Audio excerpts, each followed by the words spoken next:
Bismillahirrahmanirrahim. Assalamualaikum warahmatullahi wabarakatuh. Perkenalkan, nama saya Ja'far Siddiq Ansori, mahasiswa LPTK UIN Antasari Banjarmasin, dengan nomor induk mahasiswa 2404011313787, dengan nomor peserta PPG 591107018470. Saya sekarang mengajar dan bekerja di MAN 3 Cijantung Ciamis dan mengampu mata pelajaran sejarah kebudayaan Islam. Saya membuat video ini untuk melengkapi tugas UKIN PPG Daljab Batch 1. Mari kita saksikan. Assalamualaikum warahmatullahi wabarakatuh. Waalaikumsalam warahmatullahi wabarakatuh. Selamat pagi semuanya. Terima kasih anak-anak semuanya. Hari ini kita akan melanjutkan kembali pembelajaran sejarah kebudayaan Islam. Sebelum kita mulai pembelajaran ini, boleh kalian berdoa terlebih dahulu, dipimpin oleh KM. Silakan. Abdul, KM-nya silakan.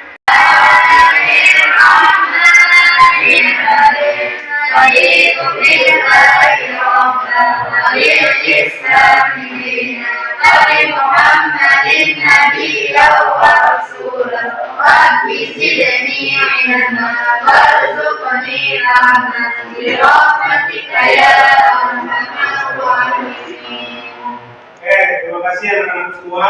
Di sini Bapak cek dulu, ada yang tidak masuk sekolah ya. Ada berapa yang tidak masuk sekolah? Satu orang ya. Nama siapa? Ya, ini ada surat sakitnya. Kita doakan semoga ini mendapatkan kesehatan. Nah, sekarang kita akan mulai pembelajaran ini, tapi terlebih dahulu Bapak ingin kalian membuat kelompok belajar. Boleh kalian membuat kelompok belajar sejarah kebudayaan Islam. Silakan. Boleh bebas untuk satu kelompoknya, yang penting kalian membuat kelompok belajar. Silakan membuat kelompok belajar. Nah, alhamdulillah anak-anak sekarang sudah membuat kelompok belajar sejarah kebudayaan Islam dan sudah memegang buku paket sejarah kebudayaan Islam ini. Sekarang Bapak akan membahas tentang Khulafaur Rasyidin. Siapa Khulafaur Rasyidin itu? Satu. Dua.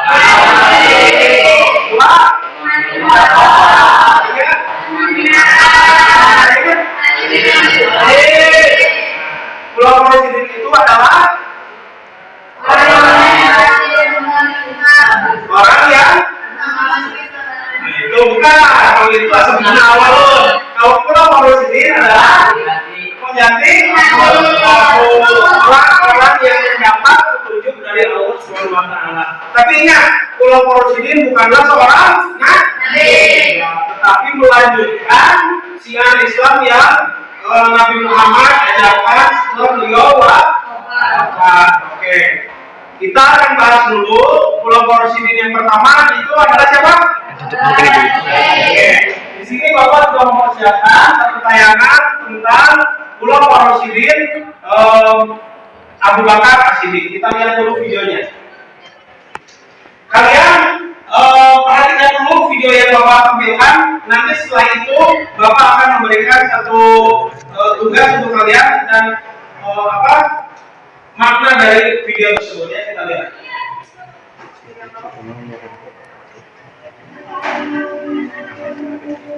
Assalamualaikum warahmatullahi wabarakatuh. Sahabat seiman yang dirahmati Allah, Abu Bakar As-Siddiq adalah seorang bangsawan Quraisy yang terhormat dan dikenal karena kejujurannya sejak masa jahiliyah. Abu Bakar memiliki hubungan yang dekat dengan Nabi Muhammad bahkan sebelum kenabian. Ketika Nabi menerima wahyu, Abu Bakar adalah satu-satunya orang yang masuk Islam tanpa keraguan sedikitpun. Ia menjadi pendukung utama dakwah Nabi, membantu menyebarkan Islam dan membela kaum Muslim dari penindasan kafir Quraisy. Komitmennya terhadap Islam terlihat melalui kontribusi harta dan keberanian yang tak tergoyahkan. Hal inilah yang menjadikannya sebagai salah satu sahabat yang paling setia sepanjang hidup Nabi. Dalam video ini kita akan menceritakan kisah kehidupan Abu Bakar Siddiq mulai dari sebelum memeluk Islam hingga menjadi seorang Muslim yang tak tergoyahkan. Abu Bakar adalah beliau tak pernah minum khamr alias minuman keras. Pada waktu itu minum khamr sudah kayak kebiasaan dulu. Bahkan banyak sahabat yang lain pernah meminumnya karena memang waktu itu belum ada larangan. Tapi Abu Bakar berbeda. Beliau sudah mengharamkan khamr buat dirinya sendiri jauh sebelum Islam datang. Alasannya, dia mau menjaga harga dirinya dan tetap berakhlak baik di tengah masyarakat. Abu Bakar Siddiq dikenal sebagai sosok yang selalu haus akan kebenaran. Beliau sering banget melakukan perjalanan jauh demi mencari agama yang benar. Suatu hari, waktu Abu Bakar lagi ke Syam, beliau mengalami mimpi yang cukup unik. Mimpi ini benar-benar bikin dia penasaran, lalu dia memutuskan untuk menceritakan kepada seorang pemimpin agama di sana. Orang ini seorang Nasrani yang masih mengikuti ajaran Nabi SAW. Tapi sayangnya, detail tentang mimpinya tidak disebutkan dalam cerita ini. Setelah Abu Bakar cerita mengenai mimpinya, si pendeta mulai menanyakan beberapa hal tentang Abu Bakar. Kamu asalnya dari mana? Abu Bakar jawab, dari Mekah. Lalu si pendeta lanjut nanya, Mekah bagian mana? Bangsa apa? Abu Bakar jawab lagi, dari Quraisy. Si pendeta nanya lagi, terus kamu kesini mau ngapain? Aku mau berdagang. Nah, setelah menerima informasi yang detail dari Abu Bakar, pendeta ini langsung menjelaskan arti dari mimpi Abu Bakar. Dia bilang, kalau mimpi itu benar, artinya akan ada seorang Nabi yang diutus dari kaum dari Quraisy. Kamu bakal jadi sahabat terdekatnya, pendamping setianya selama hidupnya.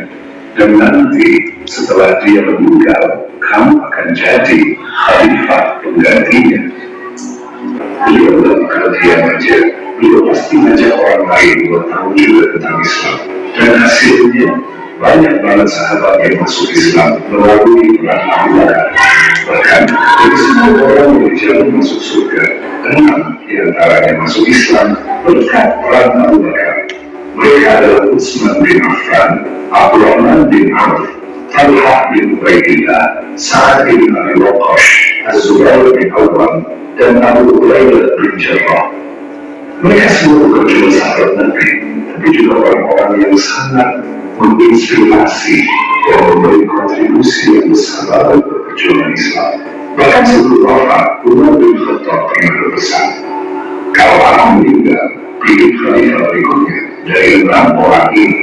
Nah, 5 dari 6 orang itu masuk Islam lewat Abu Bakar, kecuali Ali bin Abi Thalib. Siapa mereka? Zubair bin Awwam, Talha bin Ubaidillah, Abdurrahman bin Auf, Sa'ad bin Abi Waqqas, dan Utsman bin Affan. Jadi seperti itulah kisah singkat Abu Bakar As-Siddiq, khalifah pertama yang ditunjuk oleh Allah SWT untuk meneruskan perjuangan atau menyebarluaskan ajaran agama Islam setelah Nabi Muhammad SAW wafat. Nah, di sini Bapak mempunyai lembar tugas untuk kalian dan Bapak akan kasih. Lalu kalian boleh nanti tulis di sini. Bapak akan memberikan satu pertanyaan, kalian boleh nanti jawab. Dan nanti kalian juga boleh memberikan pertanyaan kepada Bapak, oke? Untuk kelompok 1, kalian boleh, Bapak ingin ceritakan awal mula bagaimana Abu Bakar memeluk agama Islam. Untuk kelompok 2, boleh kalian tulis di buku atau di lembar tugas ini bagaimana cara Abu Bakar menyebarluaskan Islam itu sendiri dengan cara menjelaskan apalah atau tadi kan sudah diperlihatkan. Silakan.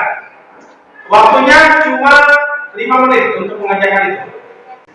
Apa tadi pertanyaannya? Pertanyaan untuk kelompok 2 itu bagaimana cara Abu Bakar menyebarluaskan Islam Dan untuk apa tadi membebaskan nama saya atau seperti apa? Karena di dalam tadi kisah yang diceritakan itu ada salah satu cerita yang sangat viral sampai sekarang itu, beliau membebaskan salah satu hamba saya yang disebut dengan yang terkenal, ya udah satu hamba saya itu udah yang terkenal dulu waktu zaman itu siapa namanya, yang pertama kali Adam di atas siapa? Bilal bin Rabah, betul. Itu dibebaskan oleh Abu Bakar As-Siddiq dulu, apa namanya, perbudakannya, karena pada waktu itu yang namanya hamba saya masih ada.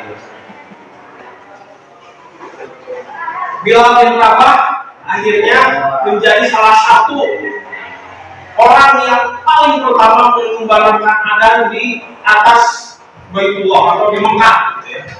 Karena pada waktu itu beliau menjadi orang pengikut, salah satu pengikut Nabi Muhammad ketika Nabi Muhammad membebaskan ajaran Islam di Mekah itu sendiri. Nah, sekarang kalian sudah mengerjakan tugas yang Bapak kasih. Untuk kelompok 1 tadi pertanyaannya apa? Coba bacakan. Ceritakan awal ya. Bagaimana jawaban dari kelompok 1? Boleh dibacakan secara lengkap? Ya.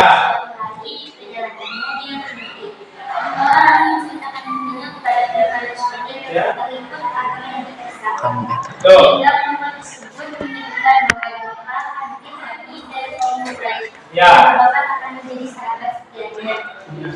Betul, itu betul ya. Jadi pada waktu awal mula Abu Bakar memeluk agama Islam, beliau dulu itu dikasih mimpi oleh Allah, lalu dia mencari jawabannya sendiri sampai dia bertanya kepada pemuka agama Nasrani, dan akhirnya setelah beliau menjadi seorang Muslim, dia menjadi salah satu tokoh atau orang yang paling kuat dan paling apa namanya, kalimat bahasanya itu paling bersahabat atau paling dekat dengan Rasulullah SAW. Apapun dia bela, kemanapun beliau pergi untuk melaksanakan perjalanan.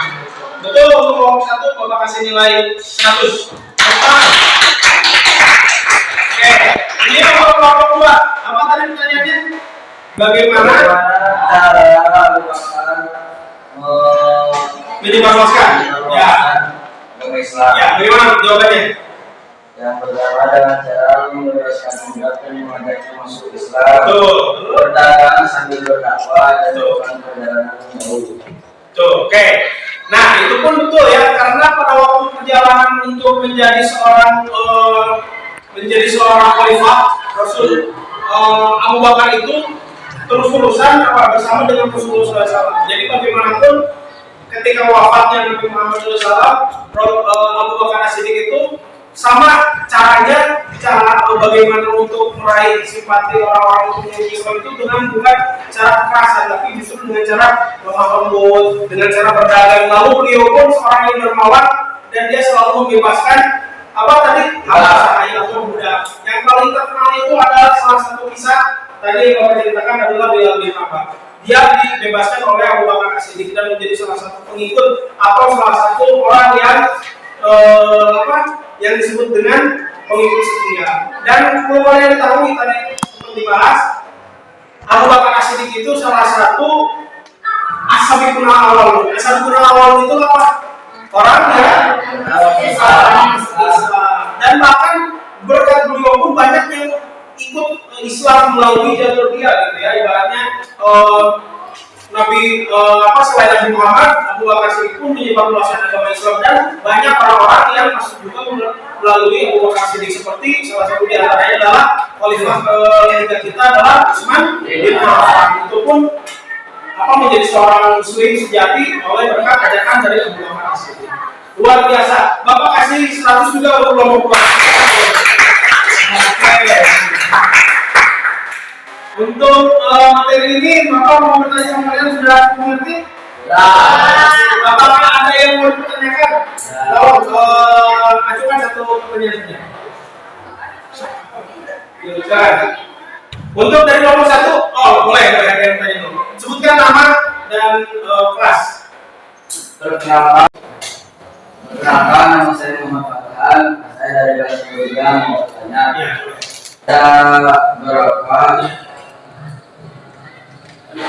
Ada berapa orang yang diajak Abu Bakar masuk Islam? Ya, bagus. Ada berapa orang-orang yang diajak masuk Islam oleh Abu Bakar As-Siddiq? Untuk kelompok 1, ada yang mau tanya? Kenalkan diri. Assalamualaikum warahmatullahi wabarakatuh. Waalaikumsalam. Perkenalkan, nama saya Doni Sukama. Saya dari kelas 3. Izin bertanya, Pak. Boleh. Kenapa Abu Bakar As-Siddiq diberi gelar As-Siddiq? Siap. Terima kasih. Oke, terima kasih. Bapak akan menjawab pertanyaan dari kelompok 1 dulu ya. Tadi kenapa Abu Bakar As-Siddiq digelari dengan As-Siddiq? Nah, jadi pada waktu itu Rasulullah SAW memberikan gelar Abu Bakar As-Siddiq itu karena beliau salah satu orang yang pertama kali mempercayai kenabian Rasulullah SAW dan bahkan menjadi salah satu dari 7 orang yang memberanikan diri untuk memperlihatkan keislamannya pada waktu itu. Karena pada waktu itu keadaan di Mekah atau di daerah Arab tersebut, orang kafir Quraisy sangat membenci seorang atau pemeluk agama Islam, bahkan pengikut-pengikut dari Nabi Muhammad SAW tersebut. Nah, salah satu di antaranya adalah Abu Bakar Siddiq. Beliau justru dengan terang-terangan bahwasanya dia itu adalah seorang Muslim yang sangat kuat dan taat, dan langsung mempercayai apapun yang didakwahkan atau disampaikan oleh Nabi Muhammad SAW. Maka daripada itu Rasulullah SAW memberikan gelar kepada beliau menjadi seorang Abu Bakar As-Siddiq. Bisa dipahami? Ini untuk kelompok 2 tadi siapa saja yang diajak Islam oleh Abu Bakar As-Siddiq. Sebetulnya sangat banyak karena beliau semasa hidupnya sampai beliau wafat terus untuk mengajak syiar Islam atau menyebarkan syiar Islam. Tapi ada salah satu di antaranya, yang pertama adalah Thalha bin Ubaidillah, lalu ada Abu Rahman bin Auf, lalu tadi Bapak sudah bilang ada Zubair bin Awam, dan ada satu khalifah yang diislamkan oleh beliau adalah Utsman bin Affan yang kelak nanti menjadi pengganti dari Khalifah Umar bin Khattab. Bisa dimengerti? Oke, alhamdulillah. Mungkin itu ya materi yang Bapak sampaikan untuk kalian. Semoga ini menjadi satu referensi buat kalian untuk nanti mencari kembali atau menggali lebih dalam lagi tentang materi Khulafaur Rasyidin. Oke? Paham tuh? Untuk sebelum Bapak akhiri materi pembelajaran ini, alangkah baiknya kita Bapak mereview sebentar untuk sekedar merefleksikan kembali. Jadi perlu kalian ketahui, Islam itu menjadi salah satu agama yang sangat kuat dan kokoh untuk sampai saat ini. Bahkan di zaman keemasannya, Islam itu menjadi agama yang banyak dianut oleh pemuka bumi ini. Nah, itu berkat dari Nabi Muhammad SAW dan nabi-nabi sebelum beliau wafat. Lalu setelah perjalanannya usia, setelah Nabi Muhammad wafat, dilanjutkan oleh tadi apa sebenarnya Khulafaur Rasyidin, dan sampailah pada kita ini yang ada di muka bumi ini di tahun 2025 ini merasakan yang namanya Islam rahmatan lil alamin. Alhamdulillah kita merasakan bahwasanya Islam itu menjadi agama yang cinta damai. Meskipun sekarang kita lihat saudara-saudara kita di Palestina masih mendapatkan serangan-serangan dari kaum Israel. Itu disebut apa? Yahudi. Kita doakan semoga orang-orang yang di Palestina ketika wafat menjadi syuhada. Amin. Nah, itulah. Jadi mudah-mudahan kita harus banyak-banyak bersyukur supaya kita itu mendapatkan barokahnya gitu ya. Karena kita tahu sekarang di bulan Mei tahun 2025 ini kita harus patut bersyukur karena masih diberi kesempatan untuk hidup, bernapas dengan luasa, dan yang terpenting kita bisa beribadah dan melaksanakan semua perintah dari Allah Subhanahu wa taala. Akhirul kalam, wassalamualaikum warahmatullahi wabarakatuh. Waalaikumsalam warahmatullahi wabarakatuh.